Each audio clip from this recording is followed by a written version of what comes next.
Hello everyone, welcome back সবাইকে। আজকে আমরা নিয়ে চলে এলাম আমাদের ক্লাস 10-এর একটি গুরুত্বপূর্ণ চ্যাপ্টার, যার নাম হচ্ছে গোলক। সেখান থেকে কিছু অনুপাত সংক্রান্ত প্রশ্ন। এখান থেকে কেমন কোশ্চেন দেয় একটু দেখি। সাপোজ আমাকে বললো যে গোলকের বক্রতলের ক্ষেত্রফলের অনুপাত আমাকে দেওয়া আছে।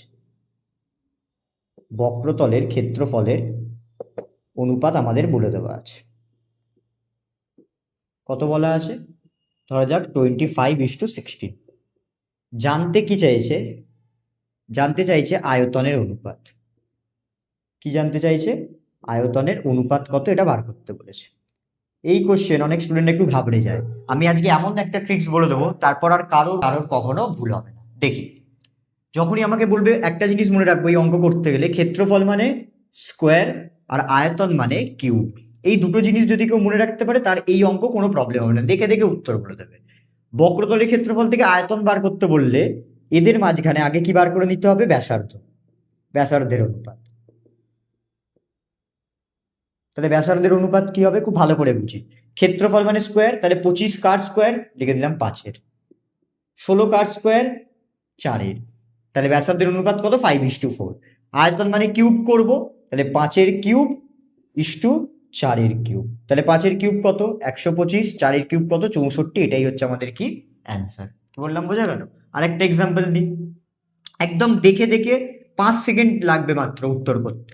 বক্রতলের ক্ষেত্রফলের অনুপাত যদি 16:9 বলে, তাহলে এখানে আমরা কি বলেছিলাম? আগে ব্যাসার্ধ বার করবো। তাহলে ব্যাসার্ধের অনুপাত ডিরেক্টলি হয়ে যাবে যে 16 কার স্কোয়ার 4-এর, 9 কার স্কোয়ার 3-এর, 4-এর কিউব করব আর 3-এর কিউব করব। তাহলে 4-এর কিউব কত? 64, 3-এর কিউব কত?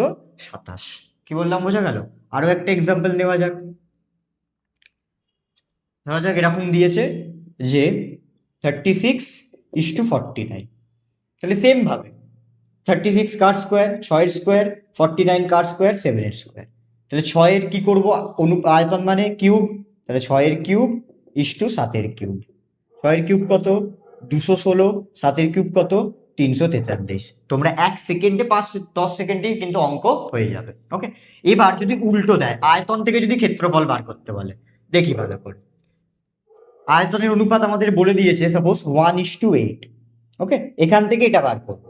তাহলে সেম ভাবে আয়তন মানে কিউব, তাহলে 1 কার কিউব 1-এরই, 8 কার কিউব 2-এর। তাহলে এখান থেকে আমরা কি বার করে নিলাম? ব্যাসার্ধের অনুপাত পেয়ে গেলাম।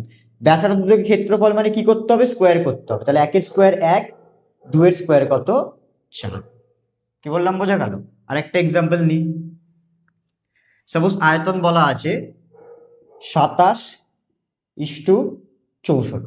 ওকে, তাহলে এখান থেকে আমরা কি বলেছিলাম? আগে দেখবো আয়তন মানে কিউব, তাহলে 27 কার কিউব, 3-এর কিউব, 64 কার কিউব, 4-এর কিউব। 3-এর স্কোয়ার কত?